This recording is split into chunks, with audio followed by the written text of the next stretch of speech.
Teman-teman YouTube sekalian, terima kasih telah menyaksikan channel YouTube saya ini. Dan saat ini kami berada di Curug Koin yang ada di Kabupaten Minahasa Utara. Semoga Tuhan Yesus memberkati kita semua. Jangan lupa subscribe, like, share di channel YouTube saya ini. Tuhan Yesus memberkati kita semua. Amin.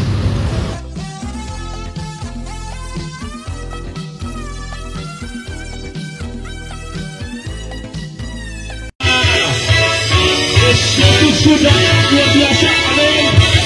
Kita percaya walaupun hujan tidak mengurangi sukacita kita untuk melayani pekerjaan Tuhan, karena Injil kekuatan Tuhan harus diberitakan di seluruh penjuru bumi. Amin. Puji Tuhan. Pada saat ini pertama-tama kita mengucap syukur kepada Tuhan oleh karena kasih setianya, kebaikan Tuhan di dalam kehidupan kita. Kita masih ada sampai saat ini, masih diberikan kekuatan, kesehatan, napas kehidupan. Kita percaya semua karena anugerah Tuhan. Dan pada siang hari ini kami tim Kopassus Mission, tim penginjilan Calanan boleh ada di seputaran Serotoy Minahasa Utara ini untuk memberitakan Injil, kabar baik, kabar sukacita. Kami percaya bukan karena kuat hebatnya kami sebagai hamba-hambanya, tapi kita percaya semua karena anugerah Tuhan di dalam kehidupan kami. Amin. Puji Tuhan. Pertama-tama saya menyapa kita sekalian. Shalom. Shalom. Salam sejahtera bagi kita sekalian. Assalamualaikum warahmatullahi wabarakatuh. Om Swastiastu, Namo Buddhaya. Salam kebajikan. Puji Tuhan. Kita percaya saat ini kita akan memberitakan Injil, yaitu kekuatan Tuhan, kebenaran Tuhan yang akan menyelamatkan semua orang yang mau percaya kepada Tuhan. Karena kita percaya bahwa hari-hari ini adalah hari-hari di mana penghadapan firman mulai terjadi. Ya,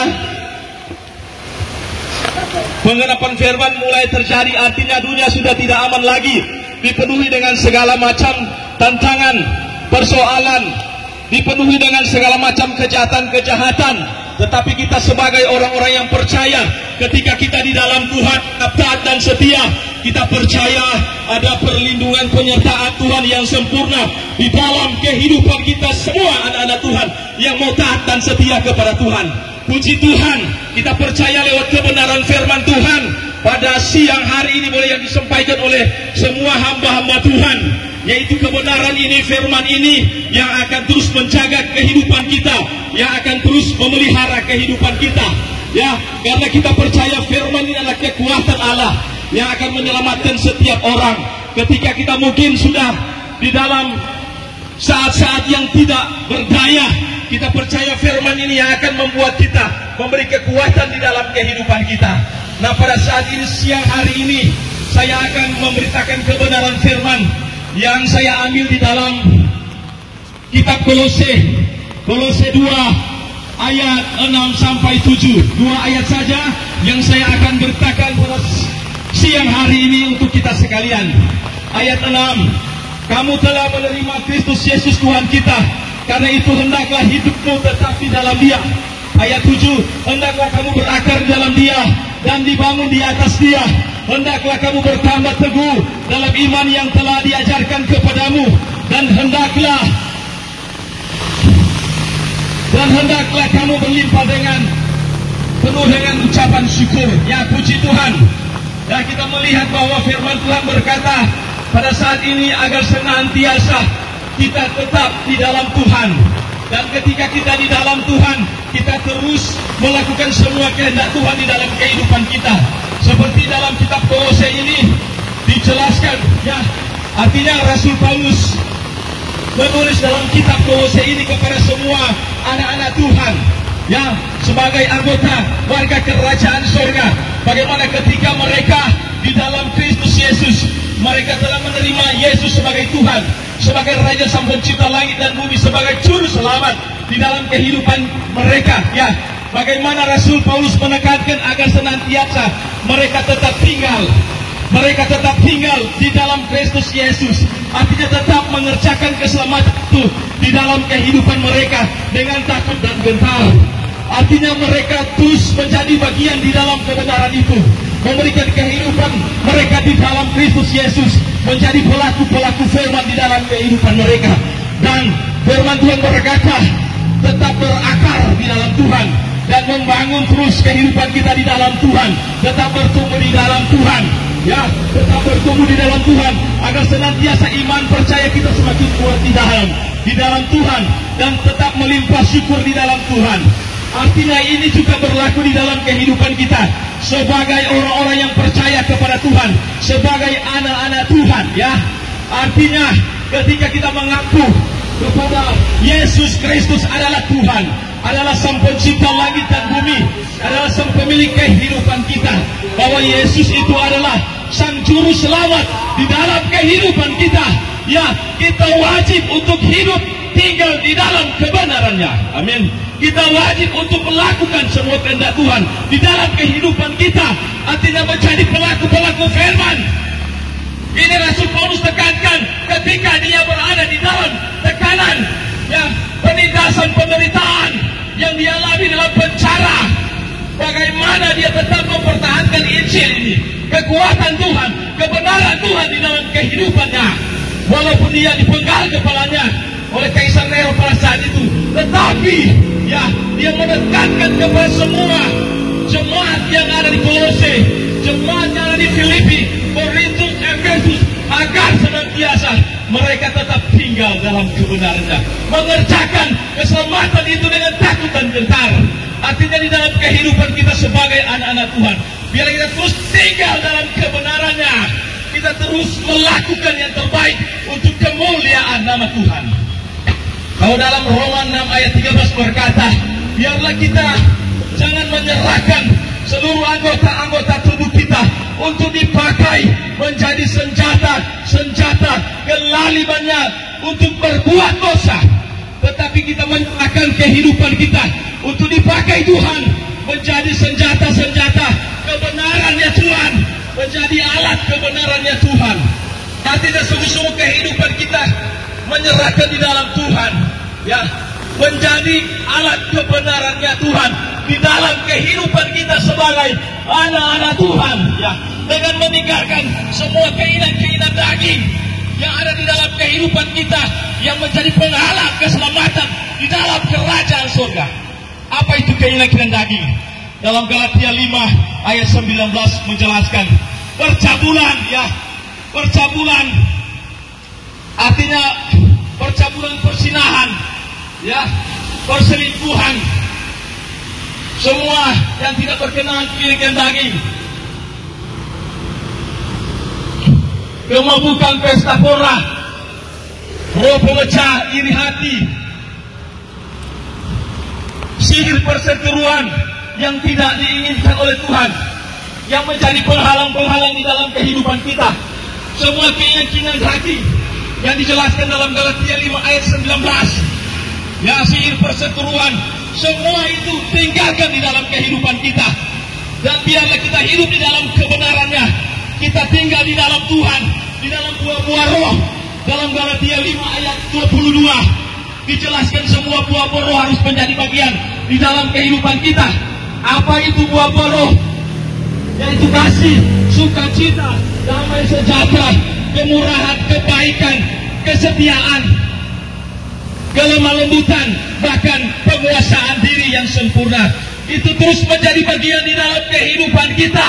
Artinya kebenaran itu terus melekat di dalam kehidupan kita. Kalau dalam Ibrani 11 ayat 1 berkata bahwa iman adalah dasar dari segala sesuatu. Artinya menjadi dasar di dalam kehidupan kita. Setiap orang yang percaya kepada Tuhan Yesus Kristus, ya, menjadi dasar Yesus Kristus di atas segala galanya. Kepercayaan kita ketika kita mengakui Yesus adalah Tuhan, Sang Juru Selamat di dalam kehidupan kita, kita harus tinggal di dalam kebenarannya. Dalam Yakobus 2 ayat 17 berkata, iman tanpa perbuatan adalah mati, iman tanpa perbuatan adalah sia-sia. Artinya kita percaya kepada Yesus sebagai Sang Juru Selamat di dalam kehidupan kita, Yesus sebagai Tuhan, kita harus benar-benar menjadi pelaku-pelaku firman di dalam kehidupan kita. Kalau dalam Lukas 9 ayat 3 berkata bahwa harus mengikuti Yesus, harus sangkal diri dan pikul salib. Ya, harus sangkal diri. Sangkal diri berbicara meninggalkan semua keinginan daging. Ya, keinginan daging yang tidak berkenan. Dalam Galatia 5 ayat 19, kita tinggalkan semua keinginan daging di dalam kehidupan kita untuk mengikuti Yesus. Ya, kalau kita masih terikat dengan segala roh-roh kemabukan, pesta pora, roh-roh perselingkuhan, iri hati, semua akar-akar kepahitan masih mengikat di dalam hati, dan pikiran-pikiran yang tidak benar di dalam Tuhan, semua tinggalkan di dalam kehidupan kita. Kalau kita mau mengikuti Yesus, ya, harus melewati jalan yang sempit ini, yang penuh dengan penderitaan, tetapi di ujung jalan itu kita percaya ada kehidupan yang kekal yang Tuhan sediakan di dalam kehidupan kita. Harus mengikuti Yesus, sangkal diri dan pikul salib. Pikul salib setiap hari berbicara penderitaan, masalah di dalam kehidupan kita. Tidak lepas yang namanya masalah di dalam kehidupan kita. Seperti murid-murid Yesus, ya, diizinkan Tuhan angin ribut, tetapi ketika mereka di dalam Tuhan, mereka mengangkat Tuhan, berseru, berteriak kepada Tuhan. Tuhan turun tangan, meredakan badai itu di dalam kehidupan mereka pada saat itu di tengah-tengah danau Galilea. Dan kita percaya ketika kita diperhadapkan dengan badai masalah di dalam kehidupan kita, kita percaya ketika kita di dalam Tuhan ada pertolongan, ya, ada perlindungan, ada jalan keluar, bahkan ada berkat-berkat yang Tuhan berikan di dalam kehidupan kita. Kalau dalam Filipi 1 ayat 29 berkata bahwa kita dikaruniakan bukan hanya untuk percaya kepada Yesus Tuhan, ya, kepada Yesus sebagai Tuhan, sebagai juru selamat di dalam kehidupan kita, tetapi kita dikaruniakan juga untuk terlibat di dalam penderitaannya. Kristus Yesus, bagaimana Dia telah menderita di dalam kehidupan kita, memberikan keselamatan di dalam kehidupan kita lewat darahnya tercurah di kayu salib. Ya, kita harus pergunakan kemerdekaan yang Kristus berikan di dalam kehidupan kita lewat keselamatan yang diberikan oleh Tuhan bagi kita, agar senantiasa kehidupan kita selalu di dalam Tuhan, ya, selalu menyenangkan Tuhan lewat kehidupan kita. Kalau Roma 12 ayat 1 berkata, persembahkanlah tubuhmu sebagai persembahan yang hidup, yang kudus, yang berkenan di hadapan Tuhan. Itu adalah ibadahmu yang sejati. Artinya mempersembahkan kehidupan kita ini, yang masih bernapas, yang masih bergerak, yang Tuhan masih memberikan kehidupan kepada kita, agar senantiasa kita mempersembahkan untuk kemuliaan Tuhan. Ya, memberi buah yang terbaik di tengah-tengah kehidupan kita, memberi buah yang terbaik, yang manis, yang sedap, ya, yang terbaik yang bisa dinikmati di tengah-tengah keluarga kita, bagi suami, istri, anak-anak, orang tua, di tengah-tengah lingkungan, di tengah-tengah pekerjaan kita, bahkan di tengah-tengah pelayanan untuk kemuliaan Tuhan. Bukan memberi buah yang tidak baik, yang tidak bisa dinikmati oleh semua orang. Dan Rasul Paulus katakan, kita menjadi surat yang terbuka, surat yang terbuka yang bisa dilihat oleh semua orang, agar senantiasa nama Tuhan dipermuliakan lewat kehidupan kita. Ya, baku-baku sayang, hidup damai dengan semua orang. Ibrani 12 ayat 14, berusaha hidup damai dengan semua orang, pelihara hubungan yang baik, baku-baku bantu, menghargai, menghormati antara satu dengan yang lain. Dan kita percaya nama Tuhan dipermuliakan lewat kehidupan kita yang berkenan di hadapan Tuhan. Ya, harus ada buah roh di dalam kehidupan kita. Sekali lagi yang saya kasih, sukacita, damai, sejahtera, kemurahan, kebaikan, kesetiaan, kelemah lembutan, bahkan penguasaan diri yang sempurna harus menjadi bagian di dalam kehidupan kita sebagai anak-anak Tuhan. Inilah yang Rasul Paulus tekankan ke semua, ya, ke semua jemaat Tuhan, bukan cuma di Kolose, bahkan semua yang percaya kepada Tuhan. Ya, ketika kita di dalam Tuhan, ketika kita mengakui Yesus sebagai Tuhan, sebagai juru selamat di dalam kehidupan kita. Kita wajib tinggal di dalam kebenarannya. Amin. Kita menjadi pelaku-pelaku firman, memberi dua yang terbaik. Dan Rasul Paulus katakan di dalam ayat 7 bahwa ya, ketika kita dalam Tuhan melakukan semua kehendak Tuhan, kita tetap berakar di dalam Tuhan, berakar di dalam Tuhan dan bertambah ya, teguh di dalam Tuhan. Dan selalu iman kita kuat di dalam Tuhan dan selalu mengucap syukur kepada Tuhan. Artinya kita berakar, bertumbuh dan menghasilkan buah di tengah-tengah kehidupan kita. Kita berakar agar senantiasa kehidupan kita kuat. Ya, akar-akar kita kuat. Ya, dengan apa? Dengan menyerap sumber air kehidupan. Berbicara apa?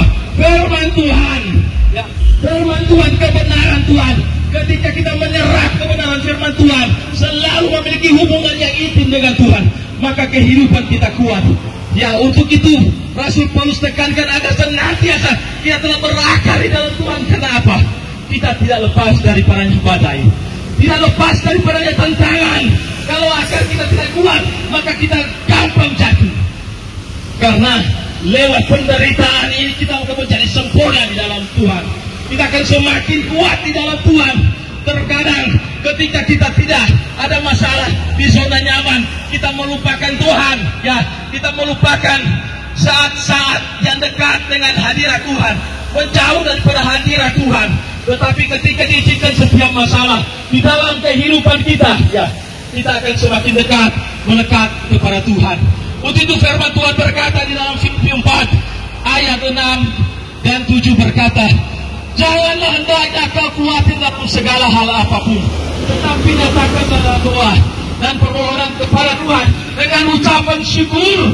Damai sejahtera Tuhan yang melampaui segala akal akan memelihara hati dan pikiranmu di dalam Kristus Yesus. Artinya ketika kita diperhadapkan dengan tantangan, masalah badai di dalam kehidupan kita, kita berlutut kepada Tuhan, kita mengangkat Tuhan, kita mengangkat tangan, Tuhan turun tangan, kita berseru, Tuhan mendengarkan, menjawab segala doa-doa kita.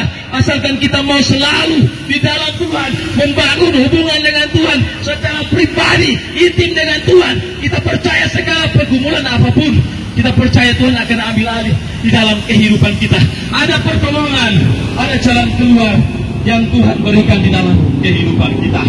Tanpa kita sadari, ya, Tuhan sediakan tepat pada waktunya.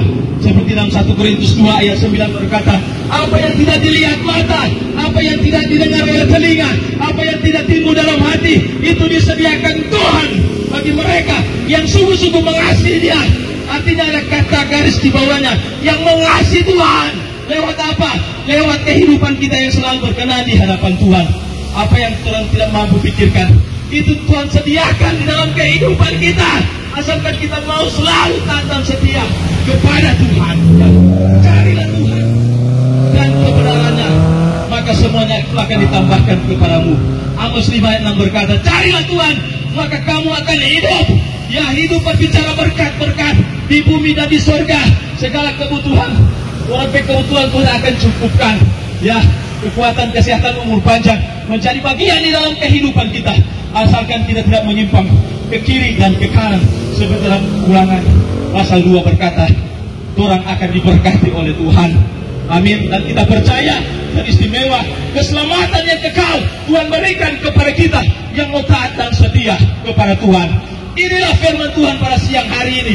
Rasul Paulus tekankan agar senantiasa ketika kita di dalam Tuhan, ketika kita percaya Yesus sebagai Tuhan, sebagai juru selamat di dalam kehidupan kita, kita tetap wajib tinggal di dalam kebenarannya.